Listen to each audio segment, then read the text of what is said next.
দর্শক, রাজধানী foreign service একাডেমিতে প্রধান উপদেষ্টার চীন সফর নিয়ে এই মুহূর্তে ব্রিফিং চলছে। আমরা সরাসরি এখন যুক্ত হব সেখানে।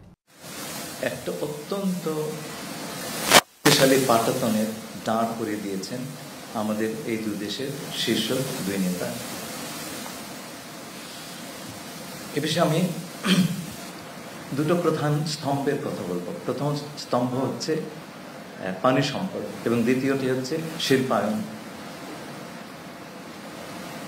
আমরা নদীমাতৃক দেশ এবং আমাদের জীবনযাত্রা পানির ওপর বহুলাংশে নির্ভরশীল।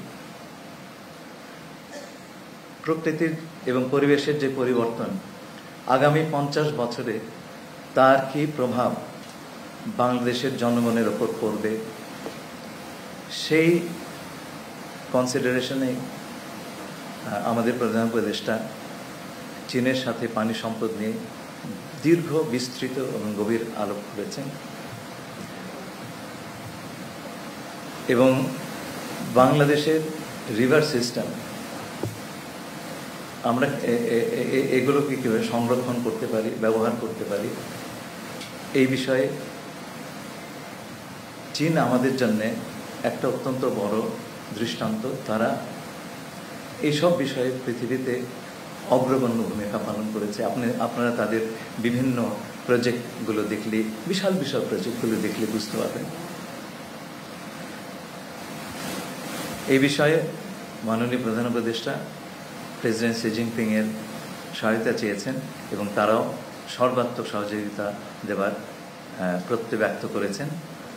এর পরপরই তিনি চীনের পানি সম্পদ মন্ত্রীর সঙ্গে সাক্ষাৎ করেন এবং সেই সাক্ষাতের সময় চীনের সবচাইতে যারা প্রথিতযশা পানি বিশেষজ্ঞ আছেন তারা সকলেই উপস্থিত ছিলেন। তিনি মাননীয় প্রধান উপদেষ্টা আগামী 50 বছরে বাংলাদেশের পানির যে চাহিদা এবং সেই চাহিদা পূরণের কি কি উপায় হতে পারে সেই নিয়ে বিশদ আলোচনা করেছেন এবং চীনা পক্ষ তাতে আমাদেরকে সব ধরনের সহযোগিতার প্রতিশ্রুতি দান করেছেন। এর ভিতরে রয়েছে নদীর পানির সংরক্ষণ, বন্যার পূর্বাভাস, বন্যা নিয়ন্ত্রণ সহ বিভিন্ন বিষয়। এই প্রসঙ্গে আমি তিস্তা নদীর যে প্রকল্প সেটার কথা উল্লেখ করব।